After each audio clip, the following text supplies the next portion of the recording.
Okay, so today we're doing section 8.4, which is going to be evaluating what are called logarithms, and we're going to be graphing logarithmic functions. Logarithms are the inverse of exponential functions, kind of like x squared and the square root of x are inverses of each other. So in order to do this, what we're going to do is we're going to rewrite logarithms in exponential form. Y is equal to log base a of x. That's what that first part says. Y is equal to log. That little a is a base, and then x, if and only if that whatever number a is raised to the y power is equal to x.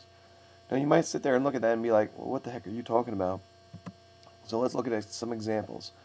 To evaluate a log, change from log form to exponent form. So we're going to look at the log base 2 of 32. Basically what this is asking you to figure out is 2 raised to what power is equal to 32. The blue 2 came from the base of the log, and the 32 is the log that you're evaluating. So you're asking yourself, okay, what do I have to raise 2 to get 32? I know that's a lot of 2's in there. And the answer is 5. Okay? 2 to what power equals 32? Well, that's 2 to the 5th power. And so the log base 2 of 32 is equal to 5. It's a way of figuring out an exponent, basically.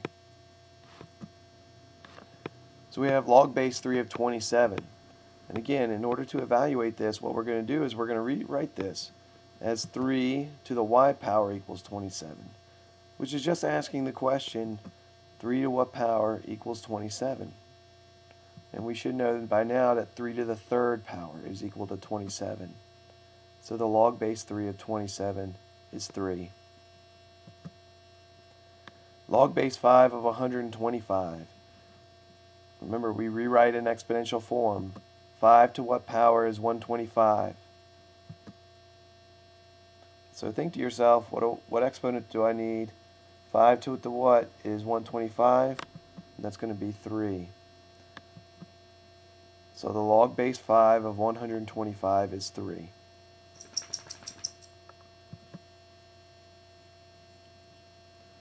Moving on, we have log base 4 of 2. And this is a little bit more difficult because 4 to what power is 2? And so you have to think to yourself, well, I know the square root of 4 is 2, and as an exponent, the square root is 1/2. So the log base 4 of 2 is 1/2. Log base 10 of 1 over 100. Oh my goodness. 10 to the y power is 1 over 100. So 10 to what power equals 1 over 100? Now what you got to think about is, I know that 10 squared is 100, but that went to the denominator. So the exponent is going to have to be negative in this case. And so it's negative 2. The log base 10 of 1 over 100 is negative 2. Log base 3 of 1. Asking 3 to what power is equal to 1? Well, we can raise any number to the 0 power and it's equal to 1. So the log base 3 of 1 is equal to 0. And then finally log base 2 of 2. 2 to what power is equal to 2? Well, 2 to the 1st power is equal to 2. So the log base 2 of 2 is 1. Now, I know we don't have a calculator. I don't have a calculator on this computer here, but the logarithmic function with base 10 is used so often, okay, because it could have any base. You know, we saw base 2, we saw base 5, we saw base 3, but the log base 10 is used so often that it's called the common logarithmic function. And it's the LOG button on your calculator. A lot of times you'll see in books, just find the log of 5. And they're not giving you a base. You need to know a base in order to do this. If you don't see a base written, you assume it's 10. All right? And here's where we need a calculator. We don't have a calculator right now, so we'll do this in class tomorrow. All right? And what's going to happen is we're going to get an error when we try to evaluate a logarithmic function at a negative number. So we're going to discuss why that is on Monday. Alright, so graphing logarithmic functions. Remember, logarithms are inverses of exponential functions. So 2 to the x and log base 2 of x, those are inverses of each other. And if you think back to Algebra 1, remember that an inverse function interchanges the domain and the range. So all the x values from f of x equals 2 to the x are going to become the y values for log base 2 of x, and all the y values are going to become the x values. And what you'll notice is that when you plot these points, it's going to be a reflection over this green line here, which is y equals x.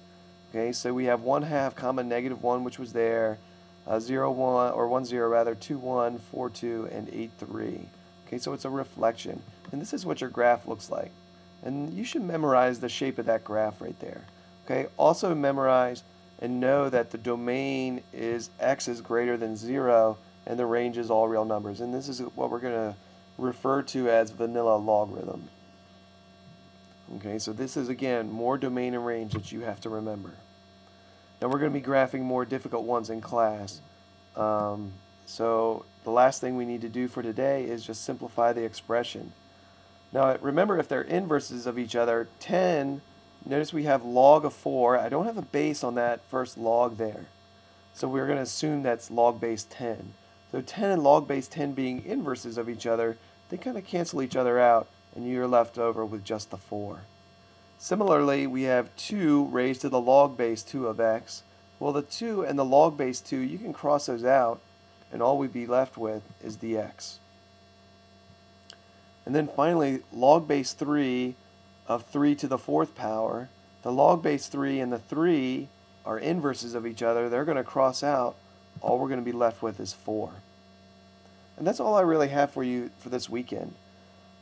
This might seem like I'm speaking some foreign language here that you don't understand, and I get that it's a little bit new. It's something we've really never ever done before, even taken a look at before. So we're going to be doing this over the next couple days, and we're going to try and slowly get used to these log functions. So with that being said, I'll see you guys in class, and we'll continue on working.